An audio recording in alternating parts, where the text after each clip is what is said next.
네, 오늘 성경 말씀을 보면 많은 신학자들에 대한 의견이 있습니다. 성경을 잘 보면 1절부터 12절까지 가로로 이렇게 묶어 놓아 있는데 그 밑에 주석 달기를 어떤 사본에는 이 내용이 기록되어 있지 않다. 그러니까 많은 요한복음의 그 사본이 여러 개가 있는데 어떤 사본에는 이 내용이 기록되어 있지 않다는 것입니다. 그래서 문맥상 이 사건 전후의 기록과 또 어울리지 않는 내용이고 갑자기 뛰어들었다는 것이 그 내용이.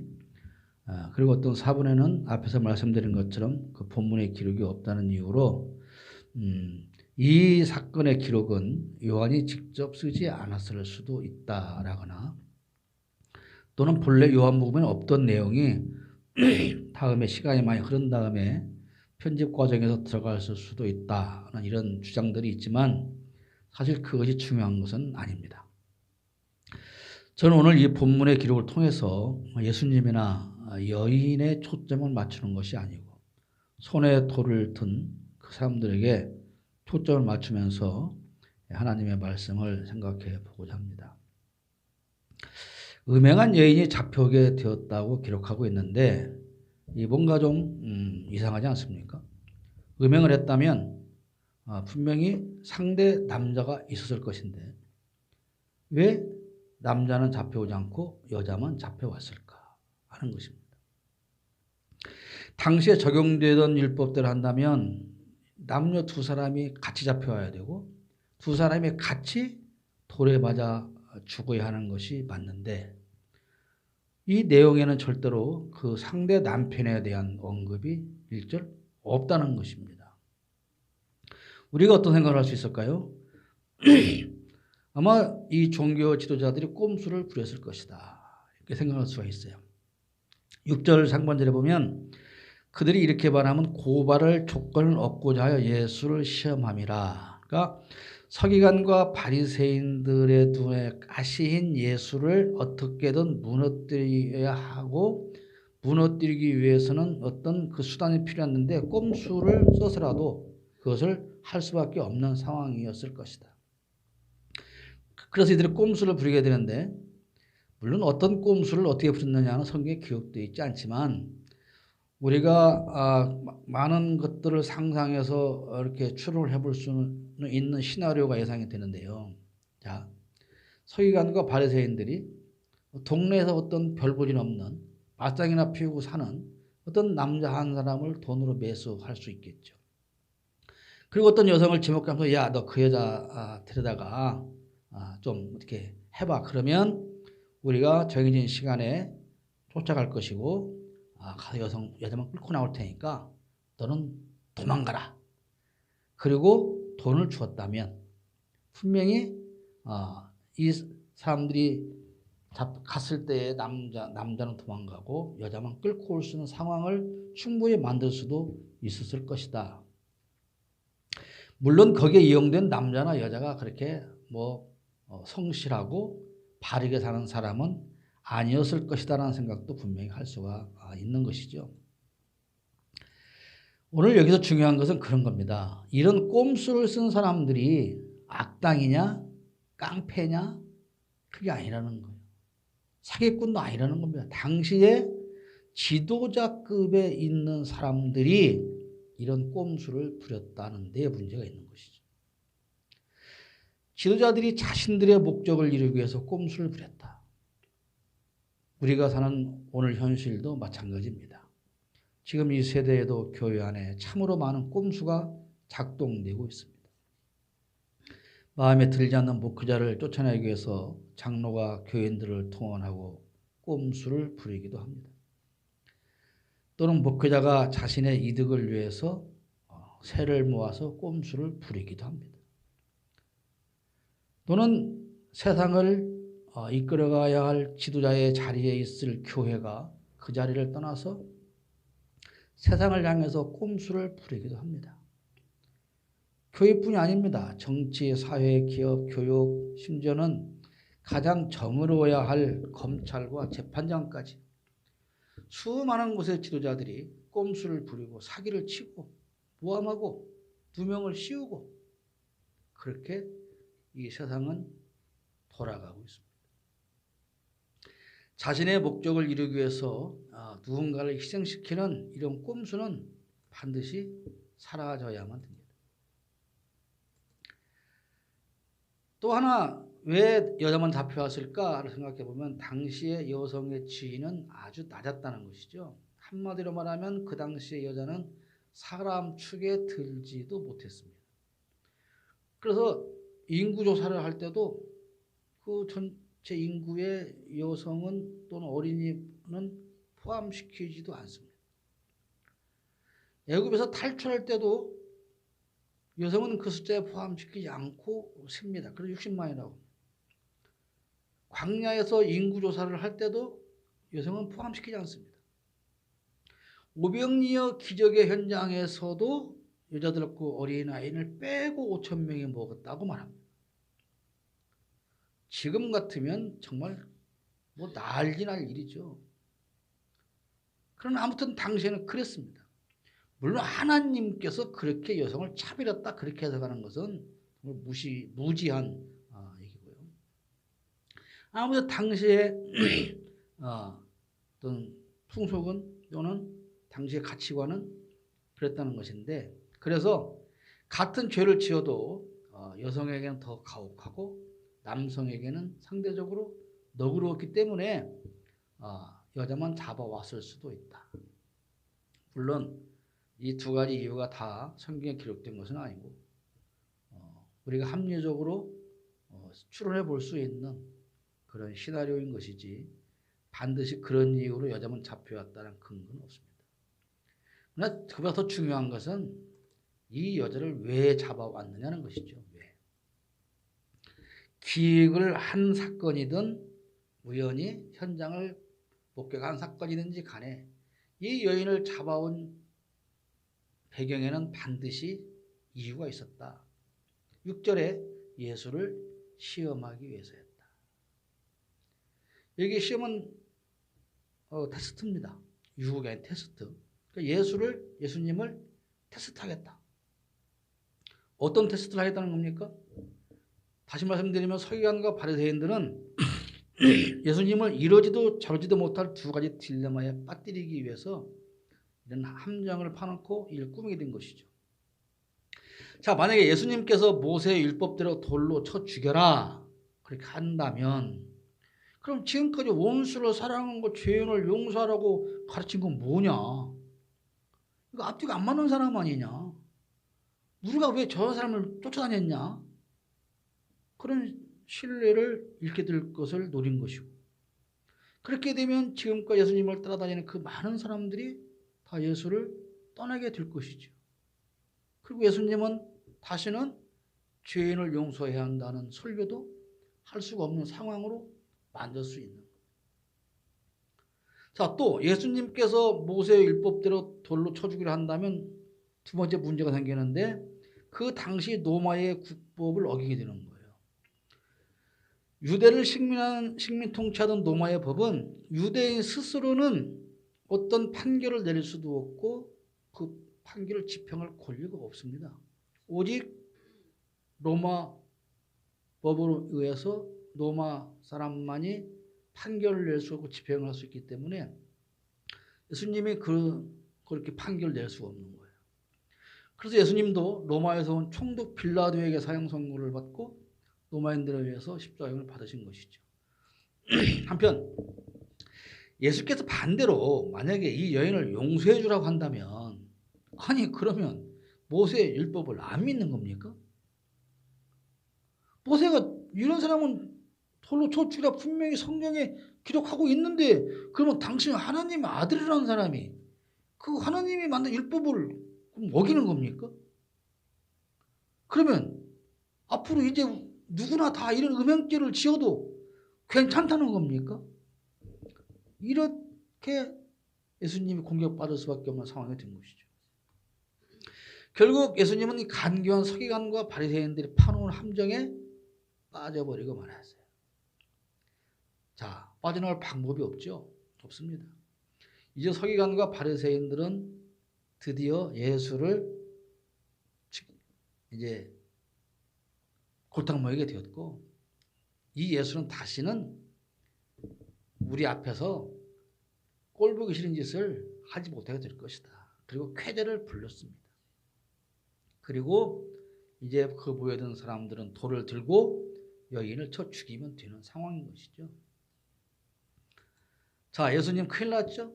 왜 본문 말씀 보면 예수님이 어떻게 하시는 거 나오는데, 그들이 묻기를 맞이 아니하는지라 이에 일어나 이르시되 너희 중에 죄 없는 자가 먼저 돌로 치라 하시고 다시 몸을 굽혀 손가락으로 땅에 쓰셨다라고 기록하고 있습니다.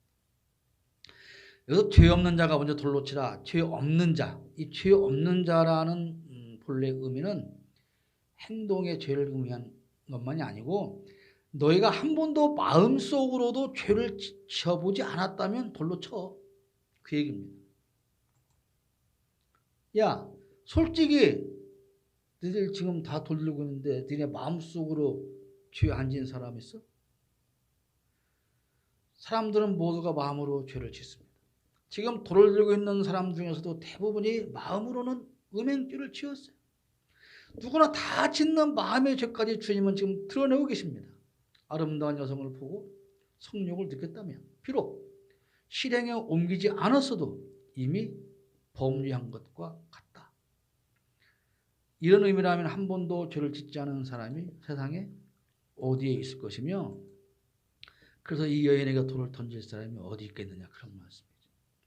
그리고 예수님은 묵묵히 땅에 손가락으로 그걸 쓰셨다 그랬습니다.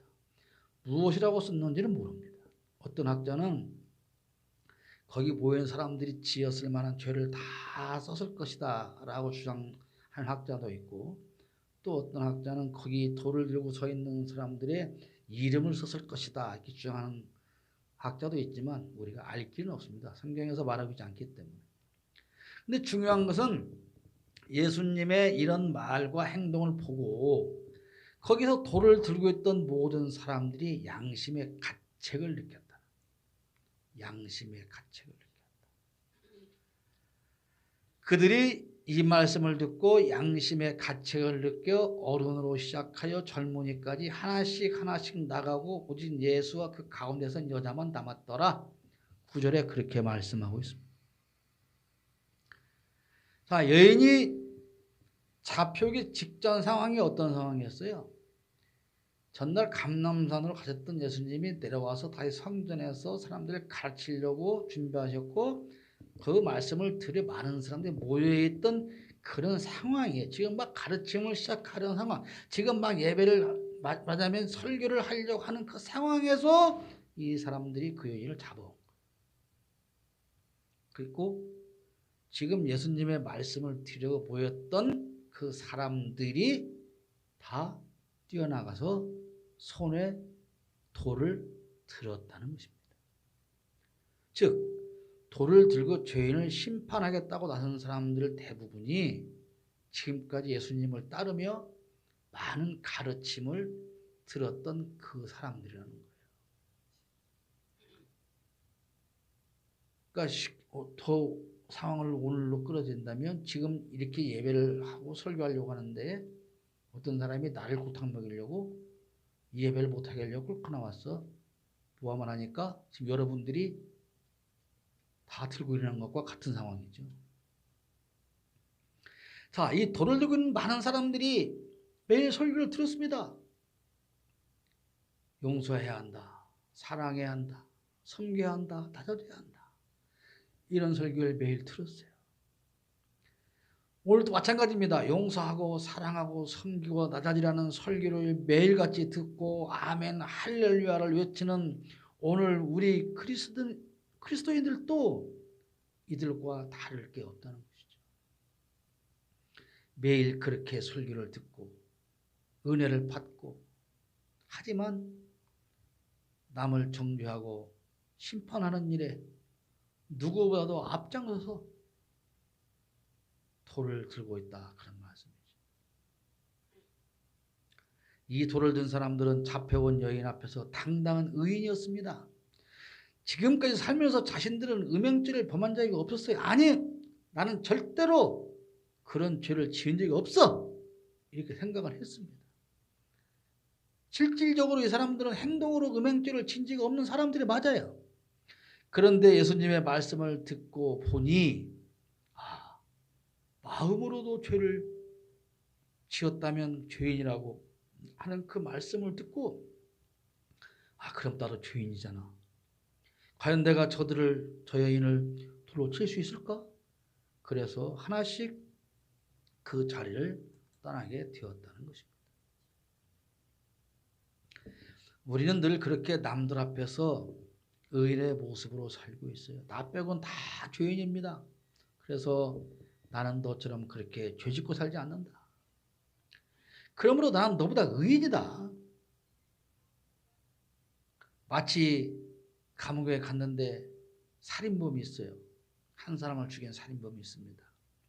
근데 그 방에 3명을 죽인 여자 살인범이 오니까 너 무슨 죄냐? 예, 살인죄입니다. 몇 명 죽였어요, 이놈아? 3명 죽였습니다. 이런, 어떻게 인간이 사람을 3명이나 죽일 수가 있어요, 이놈아? 이거 정말 나쁜 놈이네. 나는 1명밖에 안 죽였다. 그럼 뭡니까? 1명 죽인 사람은 3명 죽인 사람보다 더 의인이라는 것이지. 우리는 지금까지 그렇게 살고 있는 거예요. 나는 너처럼 그렇게 죄짓고 살지 않아. 나는 너보다 의인이야. 그래서 하나님은 너에게는 벌을 주고 나에게는 복을 주실 거야. 이렇게 생각하면서 우리가 살고 있는 거예요. 그런데 예수님께서는 뭐라고 말씀하십니까?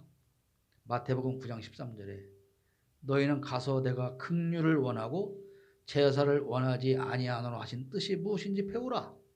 나는 의인을 부르러 온 것이 아니요 죄인을 부르러 왔노라. 이렇게 말씀하셨어요. 예수님은 스스로 의인인 사람을 부르지 않습니다. 어떤 사람을 부르십니까? 스스로 죄인임을 고백하는 사람을 불러서 회개를 시키십니다. 스스로 예수님의 제자들이 예수님 앞에 나와서 예수님의 말씀을 듣고 행동을 보고 스스로가 무릎 꿇고 나는 죄인입니다 고백했어요. 그런 사람들이 예수님의 제자가 된 것입니다. 그래서 예수님은 우리에게 다른 사람을 비판하지 말라고 하십니다. 누가복음 6장 37절에도 비판하지 말라. 그리하면 너희가 비판을 받지 않을 것이요 정죄하지 말라. 그리하면 너희가 정죄를 받지 않을 것이요 용서하라. 그리하면 너희가 용서를 받을 것이라고 말합니다. 그러나 우리는 어떻습니까? 남을 비판하고 비난하고 정죄하고 심판하는 일에 너무나도 익숙해져 있습니다. 하지만 우리가 비판하는 그들 누구보다도 더 의롭고 거룩하지 않습니다. 예수님께서 산상설교를 통해서 우리에게 계속 강조한 것이 바로 이겁니다. 비판하지 마라. 너희가 절대로 너희가 비판하는 그들보다 의롭지 않다. 산상설교를 통해서 우리에게 들려주시는 반복된 말씀 핵심이 바로 그것입니다. 이곳에 지금 모여서 돌을 든 그 사람들도 처음에는 그렇게 자신들이 의롭다고 생각을 했습니다. 그리고 자신보다 부정한 죄인은 마땅히 처단할 자격이 나에게 있다고 그렇게 생각을 했습니다. 그렇지만 결국 그들은 예수님의 말씀을 듣고 양심의 가책을 느끼고 떠나갔습니다. 우리의 문제는 무엇입니까? 예수님의 말씀을 듣고도 과연 양심의 가책을 얼마큼 느끼느냐? 그래서 손에 들고 있던 돌을 내려놓을 수 있는 사람이냐? 이거죠. 이 사람들은 주님의 말씀을 듣고 자신을 돌아보았어요. 주님의 말씀을 듣고 나를 돌아봐야 됩니다. 그런데 우리는 남을 돌아봅니다. 봐, 너 이 말씀 들었지? 성경에 이렇게 써 있잖아. 너는 근데 왜 그 모양이야? 그럼 상대가 뭐라고 말합니까? 그럼 너는 왜 그 모양인데? 주님의 말씀을 듣고 돌아볼 사람은 나입니다. 상대방이 아니에요. 나 말고 다른 사람이 아니라 모든 사람을 빼고 나만 돌아봐야 된다고 하는 것입니다. 그렇다면 나는 어떤 사람일까요? 며칠 전에 5.18 광주 민주화운동 40주년을 맞이했습니다. 그 시절 군복을 입고 비무장지대에서 근무했던 한 사람으로서 늘 저는 그런 생각을 합니다. 해마다 합니다. 그 시절 80년 5월 광주, 그때 내가 광주에 그들과 함께 파견되었다면 난 어떻게 했을까 하고 말이죠.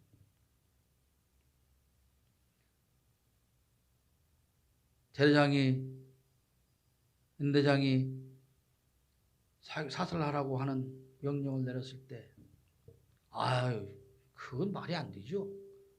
그렇게 말하고 내가 그 명령을 거부할 그런 용기가 나에게 있었을까?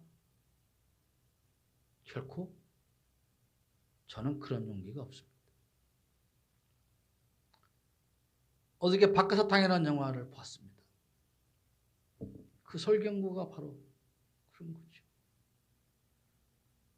정말 꿈 많은 젊은 청춘의 시절 살다가 군대에 갔고 이등병 계급장 달고 광주로 파견됐는데 오발사고로 여고생을 죽입니다.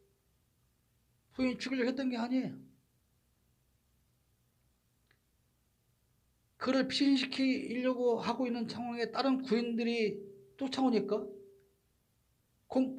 빨리 겁을 줘서 그걸 도망가게 하려고 총을 쐈는데 불행히도 설경구가 쏜 총알이 그 여고생을 죽이게 되는 결과를 만듭니다. 그 뒤부터 그 인생은 분노와 징후와 자학, 거기서 벗어날 수 없는 인생으로 망가지기 시작하는 것이죠. 그래서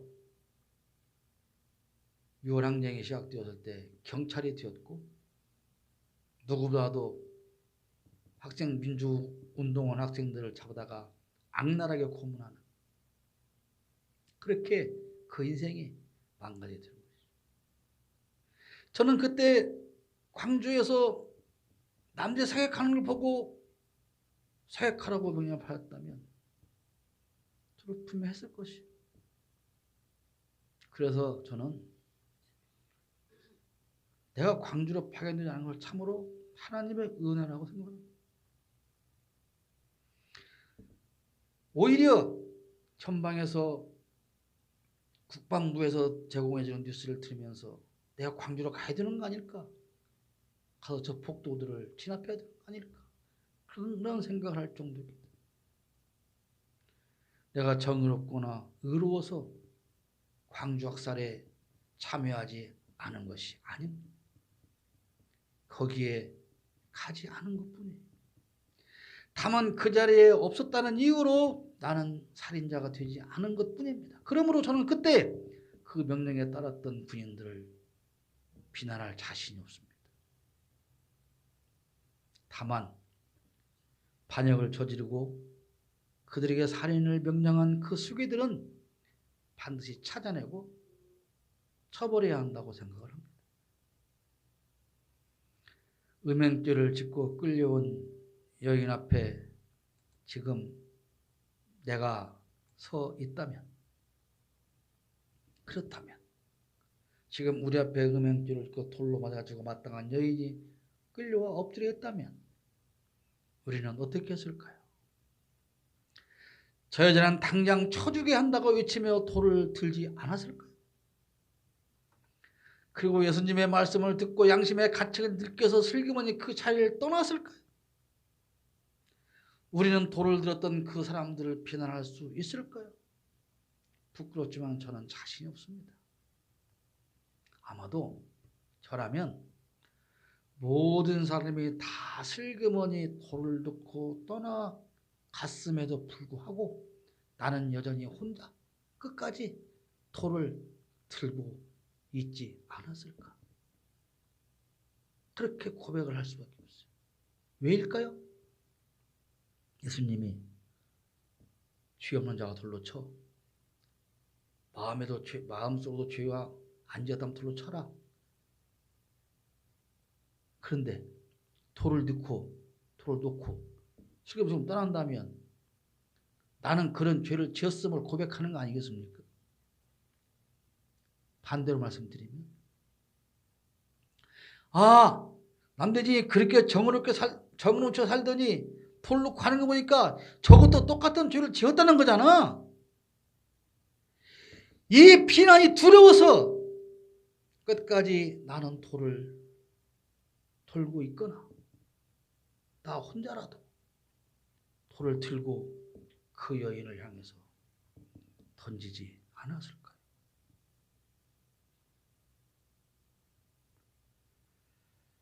저는 아마도 제가 그랬지 않았을까?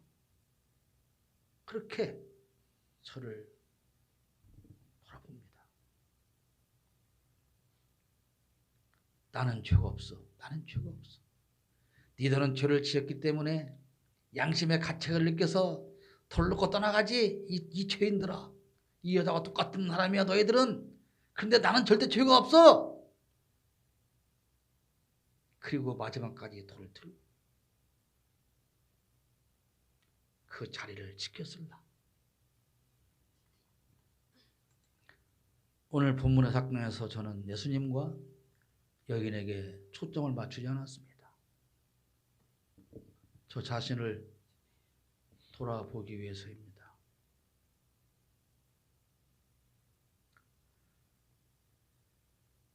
(2년) 전인가요?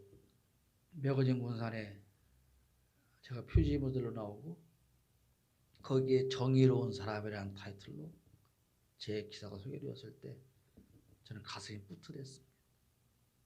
맞아, 나는 정의로운 사람이야. 나는 정의로운 일을 하고 있어. 그러나 이 말씀을 보면서 나는 내 자신이 얼마나 처참하고 부끄러웠는지 모릅니다. 내가 정의롭다고?